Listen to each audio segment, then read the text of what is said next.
What's up, y'all? You're listening to the Extra Point College Football Podcast. I'm your host, Jacob Carnes, joined as always by my co-host, Daniel Hammock. Daniel, it's Power 5 time, and we're going alphabetical order, starting with the ACC Atlantic, or, Clemson and everybody else. And we're going to talk about Clemson and everybody else tonight, all 7 teams. And we're going to pick wins. We're going to talk about the win total, outlook on the season, what we think of each team. And this was exciting. This was the most debate we've had so far with our picks. We had a lot of back and forth, just a lot of who's going to win this game? Where is it at in the schedule? A lot of even teams in the Atlantic. So I'm excited to talk about them tonight.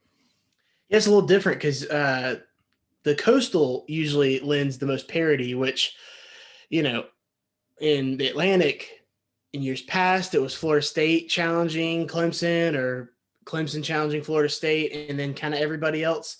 Past 5-6 years has just been Clemson, and then really just everybody else. But past couple years, there's a nice little second tier there, and so it got kind of fun to jump in there. But and let's be fair, Clemson has done what they should have done the past few seasons, and that's taken advantage of a division that's down, taken it by the throat, and just won every game. Like the couple ACC games they've lost have been to the Coastal over the last 5 seasons. Right. So they've literally taken this division by the throat. And I mean, let's start at the top. Surprise, surprise. We're picking Clemson to win the ACC Atlantic, and we're going to go in order of how we think the division's going to finish. So Clemson atop. They're coming off of a 10-2 season in which they went. They lost their first regular season game in 3 years to Notre Dame without their starting quarterback on the road. They avenged that loss in the ACC championship. They go to the playoff. Their last showing, Ohio State laid it on them, but hey, coming back off that COVID year, their win total set at 11.5. So if that tells you what you want to know about Clemson, Daniel, what's our outlook on Clemson? Yeah, so we have them losing 6 games. No, there's just no losses, especially in the ACC portion of this schedule. But really, this team. So famously, before the transfer of Darion Kendrick, they were going to have 11 of 11 coming back on defense, which it's always significant when you return an entire side of the ball. But 10 out of 11 ain't bad itself. They got some guys who are going to be stepping into some starting roles that may have not started last year, but KJ Henry, he's been a playmaker for 3 years now, so he's stepping in as kind of a full-time starter on that defensive line. But, I mean, you've got guys like Brian Breezy, who was a number 1 overall player when he came out at defensive tackle. You got Miles Murphy, great defensive end. I mean, this is going to go down probably as one of the best defensive lines in Clemson history, and that's actually saying something considering the most recent, couple of defensive lines that they've had. The 2014 and the 2018. Those are big time defensive lines. So when Clemson has a good defensive line, they tend to really show out. So that's going to be a really big strength for them this year. The rest of the defense is going to be strong too, obviously returning most of it. But I'm looking over at the offense, and that's really where the questions are going to kind of come into play. Losing Trevor Lawrence. For me, it's not as big of a question because, you do have DJ Uiagalelei, but, there's an added component to losing it where you're losing him and Travis Etienne, where one or the other was going to bail the other one out, in the past few years. So, I do agree with you. You've had a take on here before about how great Trevor was and how that is, I guess we take it for granted and just plug in DJ Uiagalelei to just expect him to just step in and be exactly what Trevor Lawrence was. I don't believe that. I do agree with you that that's kind of that's overstepping. I do think that for the offense to run, it's going to be just fine. For the season that they're going to have, it's going to be just fine. We probably won't notice that big of a difference except in maybe a big game where Trevor would really bail them out with certain things. I do think that the receiver upside is probably higher this year just because of Justin Ross. He's back after last year having to sit out with a neck injury. So he's that 5-star that is kind of that has that top end speed, playmaking ability, top potential first-round pick kind of ability from that outside position. They're returning 5 starters on offense. Honestly, I drop everything, and my biggest concern really is just that running back. I don't know if the running back situation is going to hold up. They lose DeMarcus Bowman to Florida as a transfer. Travis Etienne obviously goes to the NFL draft, drafted in the first round.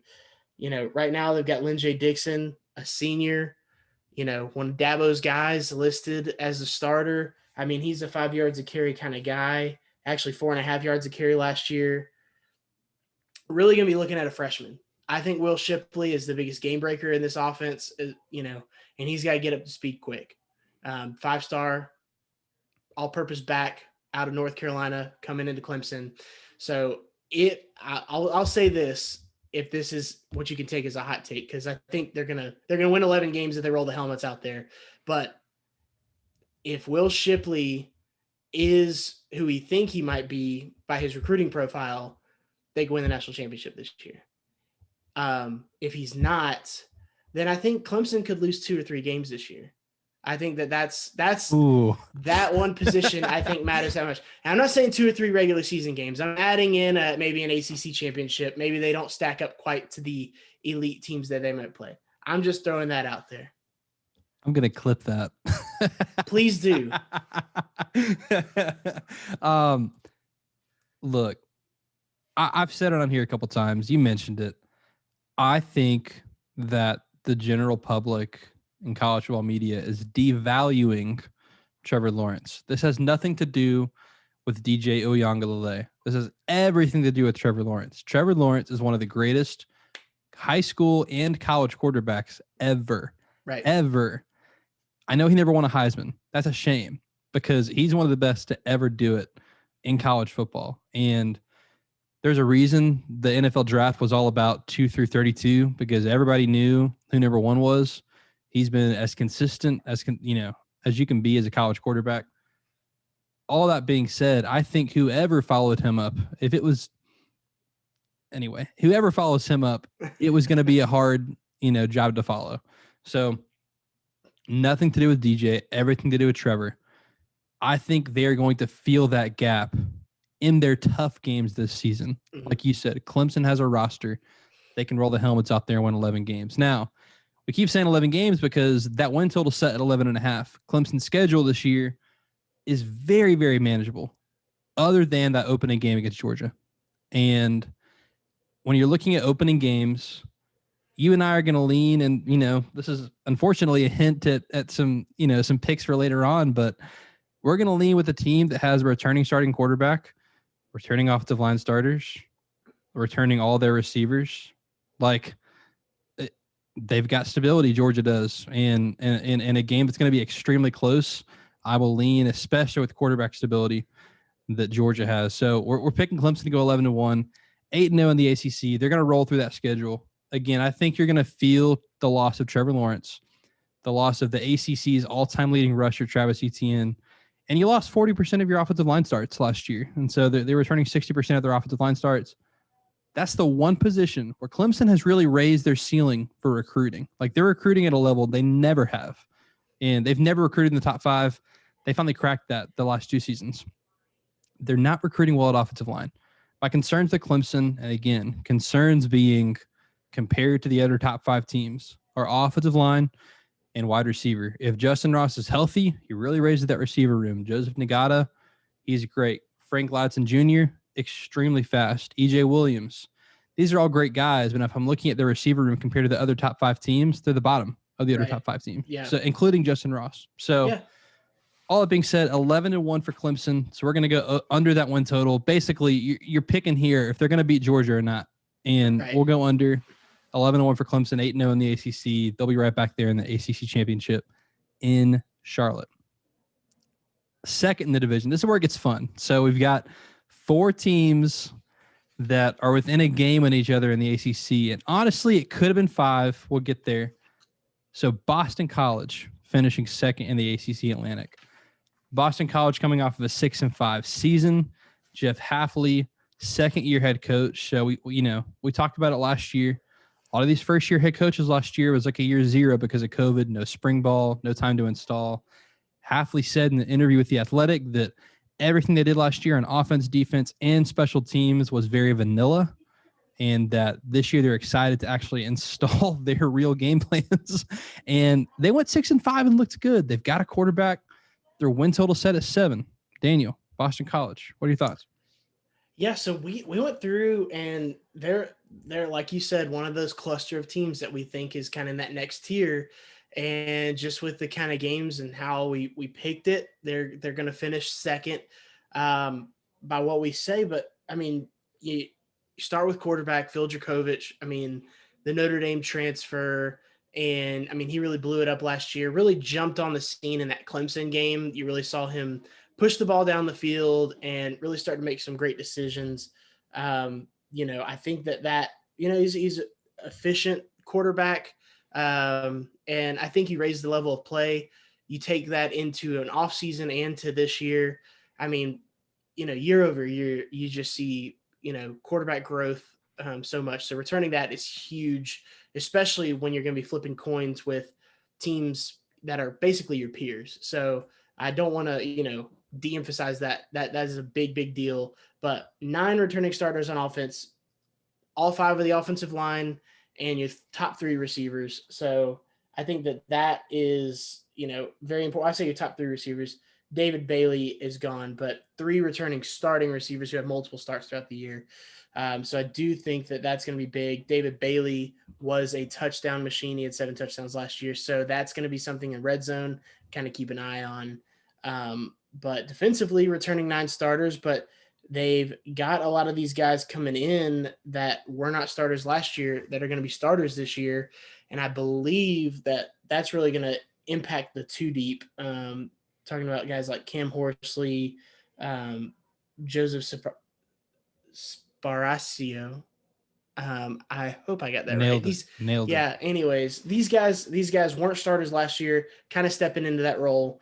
Got some starters that aren't going to quite be there, but the biggest guy is Jaden Lars Woodby, transfer from Florida State, was kind of that safety linebacker hybrid, is going to start at safety for Boston College this year. So I do think that's big. He was a former 5-star. Boston College, just being as blatantly honest as possible, does not come in contact with that kind of talent very often. So I think that it would be noticeable in this defense. So look out for Woodby out there, making plays. But I mean, I'm impressed. I think that they've returned enough for me to feel like they're going to be a solid team this year and maybe even take a step forward from where they were last year. Like you said, 6-5. We have them going 8-4.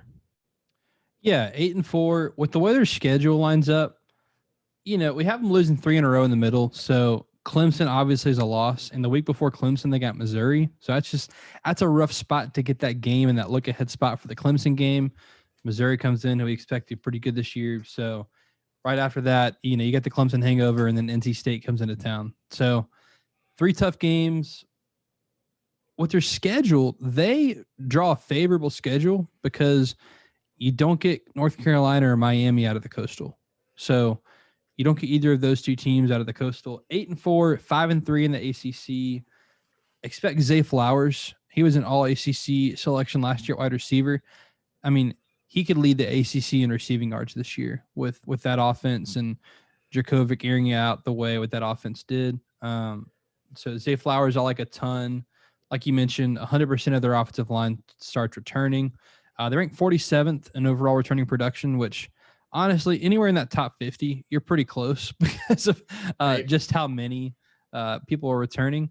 And yeah, win totals of 7. We'll go right over that at 8-4 for Boston College.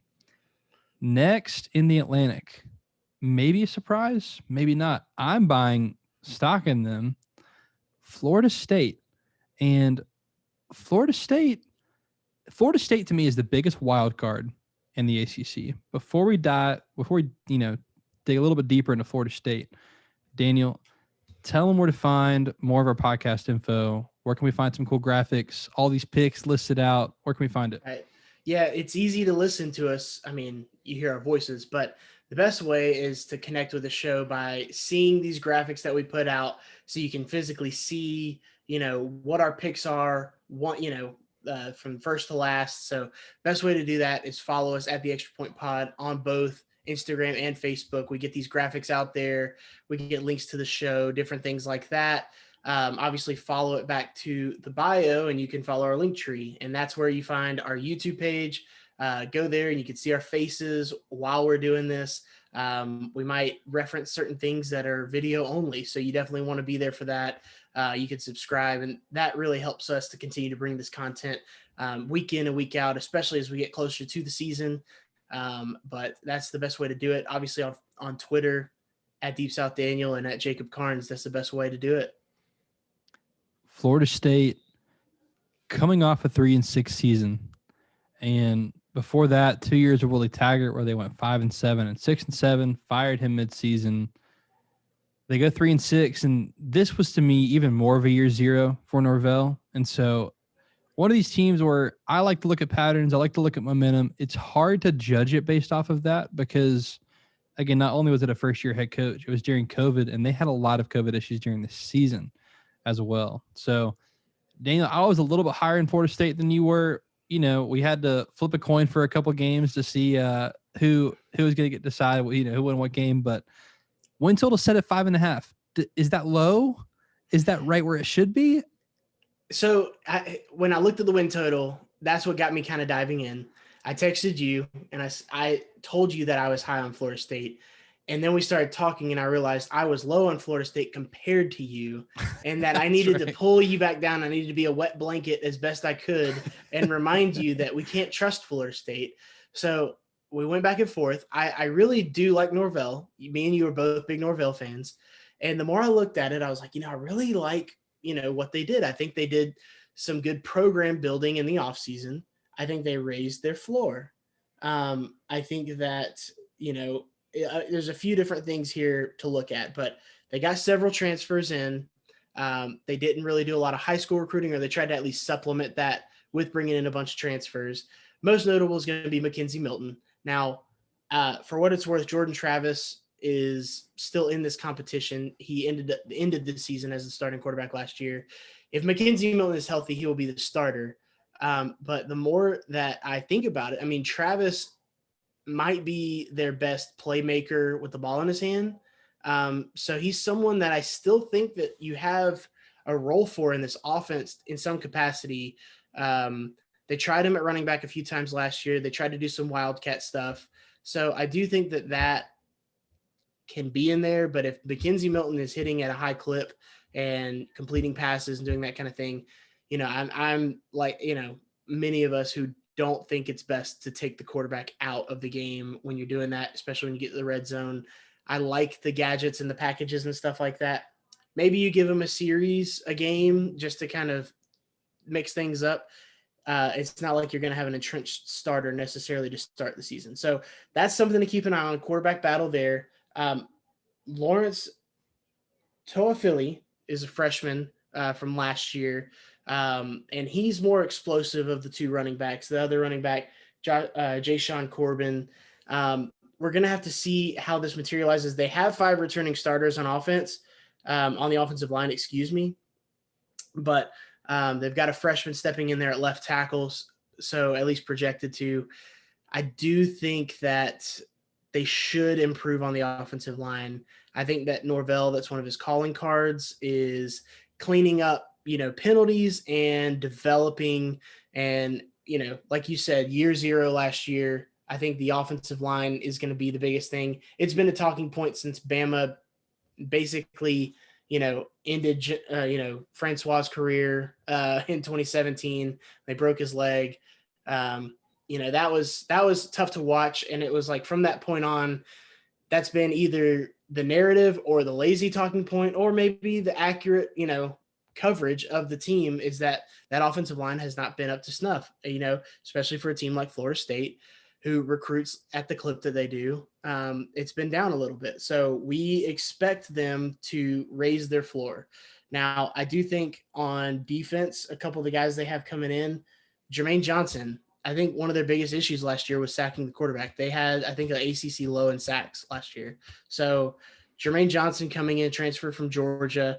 He was looking for some more playing time. Well, there's plenty down in Tallahassee. So he's coming down to try to showcase himself in kind of a contract year for the NFL. He could have gone pro last year. He could have come back, for his super senior year. He decides to transfer, and this is where he is. So Florida State, I think, benefits from that. They might see that increase on defense, that pass rush, receiving core. They return 4 of the top 5 receivers. I think that's going to help. But, you and I go back and forth. I say we got to pump the brakes. They're going to lose some games they're not supposed to. But, hey, we might have them win in the game they're not supposed to either. My first thought on Florida State was they can go 9-3. And then I think I did a text in you 8-4, and we came a little bit down. We're going 7-5, so we're going over that win total, and we think the win total is low. I think you look at the win total, it makes you want to pump the brakes, especially when I'm thinking 9-3. But looking at their schedule, I mean, 3 losses, right? North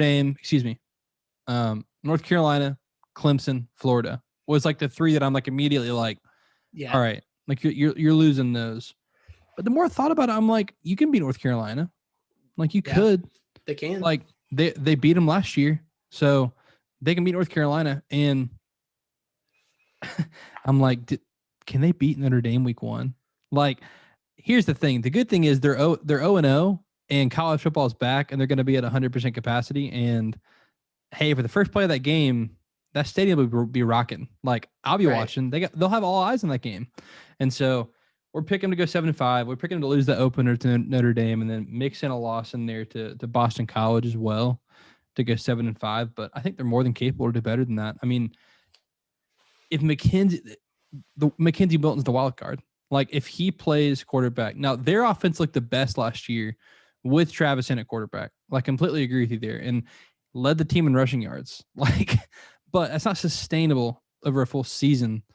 Playing Clemson, North Carolina, Notre Dame, these defenses who are going to... It was there because their offensive line was not good. Exactly. They had to have someone who was mobile. They had to. Right. If Milton can run, if he is 75% of what he was with his legs, they are dangerous. Because, I mean, even if he's not that mobile, if their offensive line can play a little bit better, look at what Norvell did with Brady White at Memphis. That air raid attack that they had with him was lethal, but then they had a good running game to help balance it out, right? So they got to get more from the running backs. A lot of promise from. I'm sorry, I'm blanking the name of the Texas A&M transfer. Who's that running back from A&M? It is. I'm looking. It is Jashawn Corbin. Thank you. Deshaun Corbin, he's got to step up. Transfer from A&M, former 4-star running back.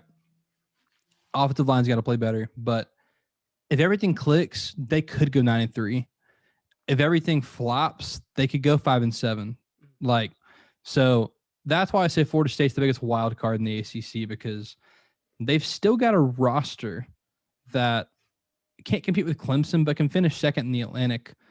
They've got a top 4 roster in the ACC still, even with how badly Taggart recruited.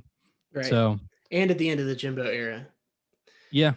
He had basically checked out. So 7-5 for Florida State, 5-3 in conference, which brings us to the Louisville Cardinals. So Louisville, 93rd in returning production, not great, but win total set at 6.5. So a game better than Florida State on what I think is a more difficult schedule. So that one was a little bit of a head scratcher, but right. Louisville, how are we feeling?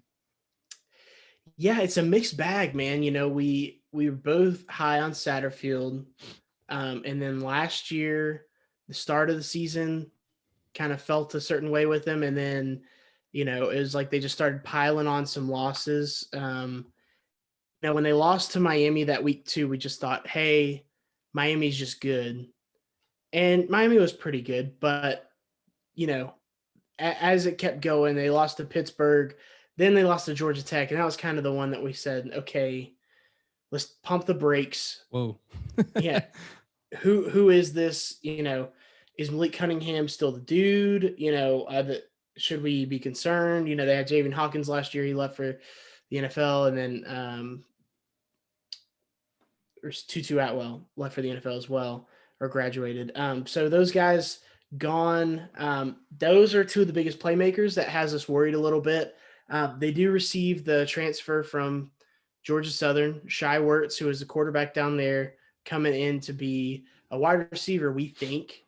Kind of that offensive weapon, wide receiver, running back combo. But you and I have joked before that if things go badly, I mean, the Satterfield offense with a running quarterback, I mean, Shai Wertz, he's a playmaker. I think that that's something that could happen. But if they're at their best, he's not going to be playing quarterback. He's going to be playing wide receiver. So they've got 5 returning offensive linemen. You'd like to think that that's going to do something for them. Receivers, they're not returning any of their top guys, so that's concern. And then running back, they're going to be breaking in the new starter with Hassan Hall. He had 200 yards last year, so he had a decent year, but definitely missing Javian Hawkins from last year, 800 yards that they lose in the backfield. Malik Cunningham was the second leading rusher at quarterback. So defensively, it's kind of a mixed bag as well. They lose a lot in the secondary. They're only returning 1 defensive back starter out of the 5 that they normally roll with, and they've only got 5 starters returning on defense. So in a year where there's going to be a lot of returning starters because of the super seniors and everybody getting extra year of eligibility, it might be tough for them to sustain, especially with their out of conference schedule. I'm not really feeling warm and fuzzy. A lot of times you want your out of conference schedule to be 4-0. That way you can take your losses in conference, but I think they're going to suffer a little bit out of the conference. They have a very tough out of conference schedule. I mean, you got Ole Miss, UCF, and Kentucky on top of your ACC They could go schedule. 0-3 on those games, right? And you could go 3. We're picking to go 1-2 in those games. Right. So the win against UCF, it's early. You get them early with that, they'll be breaking in a new offense with Gus's offense, but 6-6, what we're picking for Louisville, 4-4 in conference. One thing to keep just like in the back of your mind as you watch Louisville this year is, I know the fans are mad about it, but what's the relationship like between Satterfield and the players? Yeah. Because it was very public with his involvement with the South Carolina job opening and his interest in it. So, he came out and just said it and apologized. So I'm curious as to if there's any hangover there, or if, hey, he's had team meetings and players are cool with it. It was very weird this offseason, and stuff like that can break a culture. And when you're in a division with a bunch of teams who are kind of at your level and have similar win totals and you have a difficult out of conference schedule, it's just that kind of stuff can make a difference. They did have an explosive rushing offense last year. They, on 20% of their running plays, gained 10 yards or more. And so I think you can get creative, especially bringing in playmakers like Shai Wertz. And even in the passing game, you can run some tunnel screens. You can run some bubbles that are an extension of that running offense and get some explosive plays, get the ball in a playmaker's hands on the outside. Malik Cunningham does the job really well of running that offense. So, Louisville, it's a tough schedule. I think they're an 8-4 kind of team with a really hard schedule. So 6-6 is what you're going to get out of them. Right. So 6-6 for Louisville. Let's move on to NC State. It's going to seem weird because we're picking NC State to go 8-4 and they're finishing behind Louisville, but 4-4 conference record. We have NC State losing the head-to-head with Louisville. So same conference record. Louisville has a more difficult out of conference schedule. So that's where NC State is finishing here at 5th in the division. But hey, NC State returning production 44. So right in that range with Florida State, hanging around that top 50, coming off of another 8-4 season, which they had to capitalize on because they missed Notre Dame and Clemson, only team in the ACC that didn't play both of them. So NC State, we're going to I mean, we're saying, I already said it. We think they're going to keep on keeping on. Yeah. I think, especially with Devin Leary returning at quarterback, the offense was clicking with him. He replaced Bailey Hockman after the first game last year and led them to a 3-1 record as a starter. And then he broke his tibia. So that, will rain on anybody's parade. And so he sat out the rest of the year. Bailey Hockman actually came back in and had a decent year.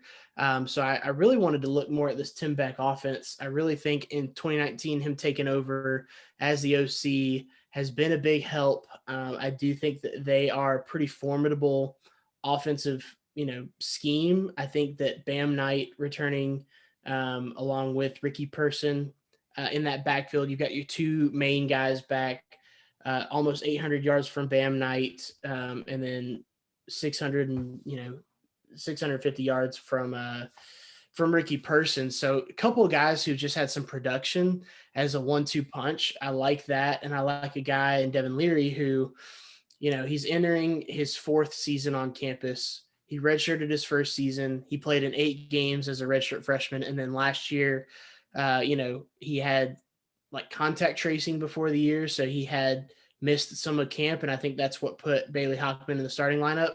I think Devin Leary had won that job.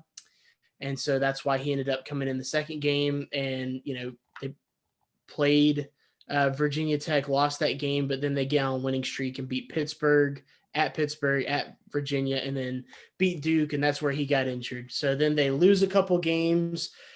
Maybe it's because competition goes up when they played North Carolina and Miami, but they lose back-to-back games after replacing Leary. But then they get kind of on a hot streak with Bailey Hockman to end the season. So I do believe in them. I think that that's definitely a strength. They return 8 on offense, and that's without including Devin Leary or Bam Knight in that. So that's, I think that, 4 out of 5 offensive linemen and 3, their top 3 receivers. So that's going to be huge. You and I talk about returning receiving production all the time. Defensively, 9 starters back. I mean, that's just going to be big year over year.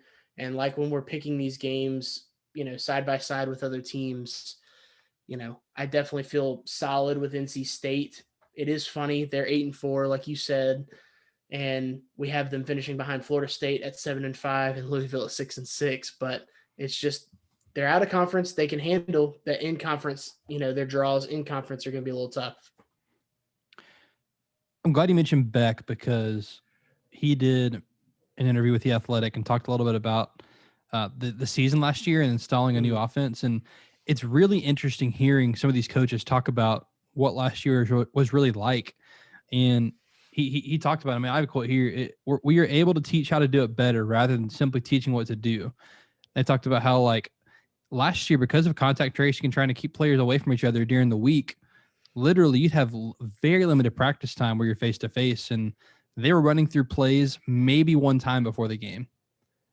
That's Or wild. just seeing it on video, seeing it like, here's how it's supposed to be done. And then you go into a game and try the best you can to run it. And with a new offense, that's extremely difficult. So you saw several teams have that last year with first-year offensive coordinators.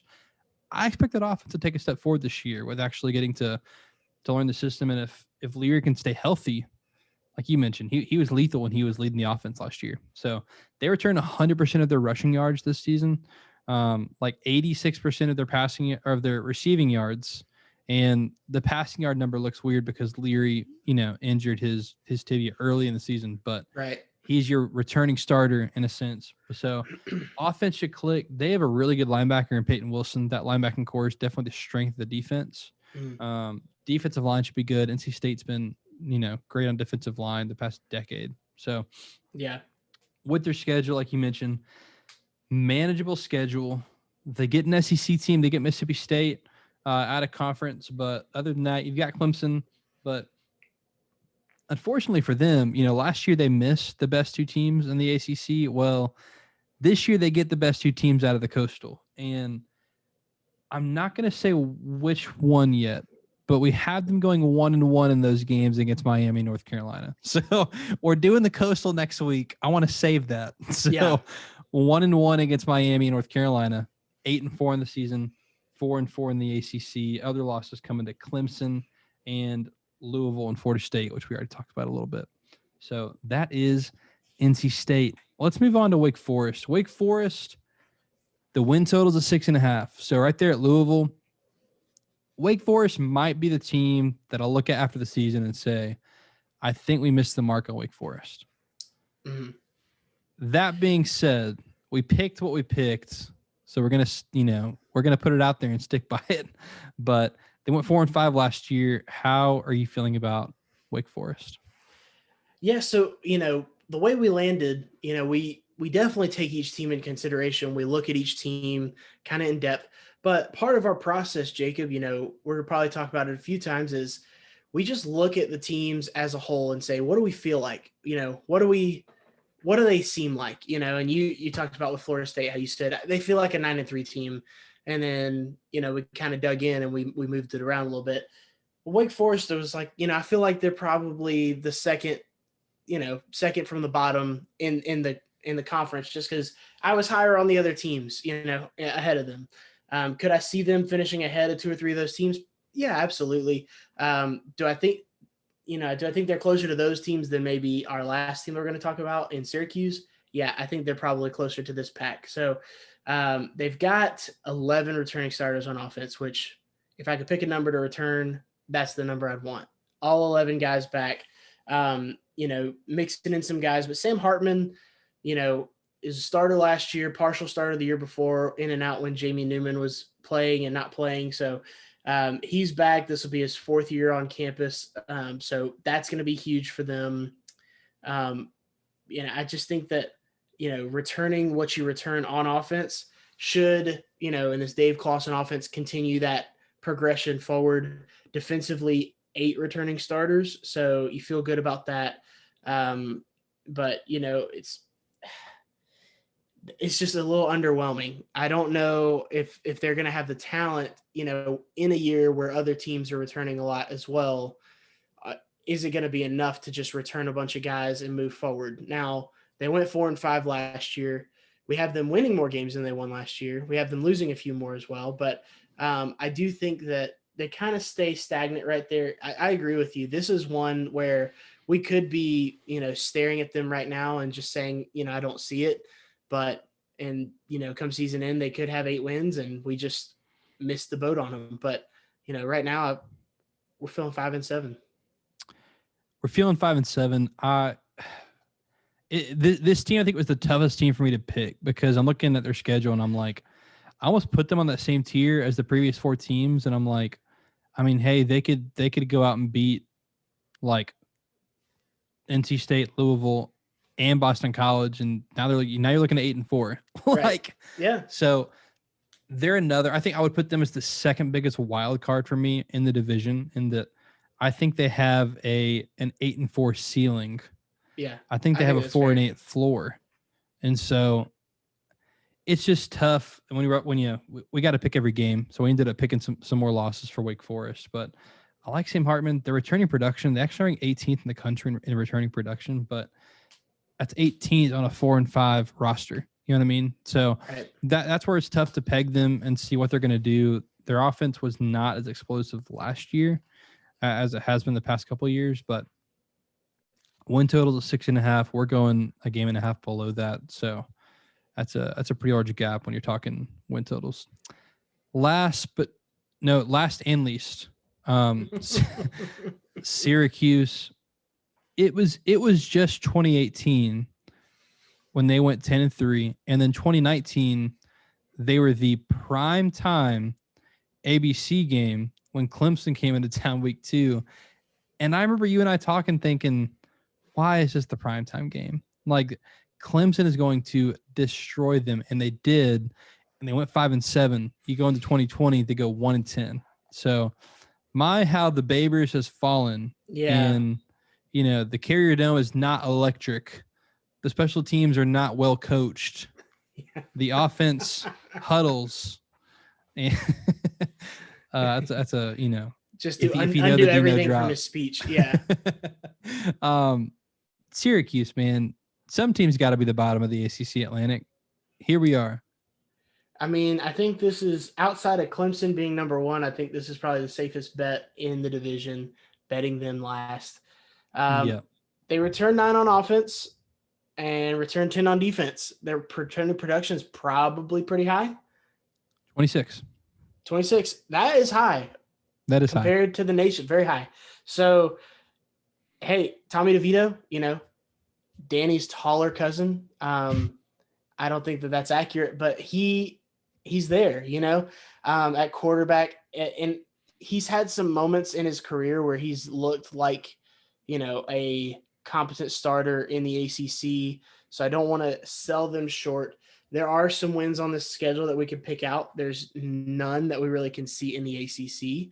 And the returning production's great, but like what you just said about Wake Forest, they were returning production to a 4-5 team. We're returning production here for a 1-10 team. So, and I would argue that their best player is gone from last year, Andre Cisco, safety, drafted in the NFL last year. So, or in this best draft. So that's just something to keep in mind. As well, they may return 10 starters, but that one that they're not is the best one. So we'll see how things go. They might sneak in a win or two that we're not expecting, but we think they'll improve upon last year. They'll make a marginal improvement from where they were because they get to play some out-of-conference games. Here's the tough thing with their out-of-conference schedule, though. They get 4 out-of-conference games. They play at Ohio, which that's a weird away game. Anyway, I don't know why. Yeah.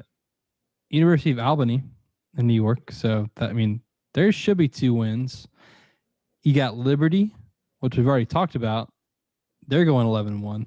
Yeah. So. And if you didn't hear us talk about Liberty, that's 2 episodes ago. Go back and listen. Rutgers at a conference. So in the ACC. It's going to be a long year for Syracuse. Daniel, what's the most winnable game in the ACC for Syracuse, in your opinion? Clemson. Because I think it's probably Wake Forest at home or at Louisville. Those are probably the 2 that I would circle. I think at Virginia Tech's going to be tough just because of Blacksburg itself. Yeah, I don't know. I think the rest of these teams, I would say their floor is too high to stub their toe on a Syracuse, but I could see Louisville coming down to their level. And like we said, Wake Forest, we have them second to last in this division. So if I was going to pick one, they're at home in the Carrier Dome. Wake Forest would probably be the highest probability for me.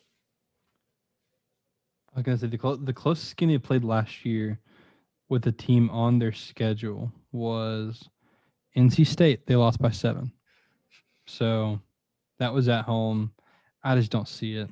It's going to be a long year for Syracuse. Yeah. So, to recap, ACC Atlantic, we have Clemson at top, followed by Boston College, Florida State, Louisville, NC State, Wake Forest, and Syracuse. We will be posting that in just a couple of days, but we like to give it a couple days to listen to the episode. Thank you for listening. We love doing this. Next week we will be back with the ACC Coastal. This, if you're listening for the just this year, just know this: we're a Coastal pod, so we are all about the ACC Coastal. They're the reason we get up in the morning. They're the reason we do what we do. ACC Coastal. If you're a college football fan, that's the division I would start. If you're a new fan, that's the division I'd start with. Like, go there. It's just an endless fountain of joy and turmoil, and that's what college football is all about, the mix of joy and turmoil. Here's what you do. Number the teams 1 to 7. Do a random number generator. Whatever team you land on, that is your Coastal team for 2021. We might do it next week, live on the podcast. And that'll be our team for the rest of the season. I like it, yeah. I know hopefully you're high on Miami. But anyway, hey, you can follow him on Twitter at Deep South Daniel, spelled normally. And you can follow me on Twitter at Jacob Carnes with a K, but that will do it for this edition of The Extra Point. He is Daniel. I am Jacob. See ya.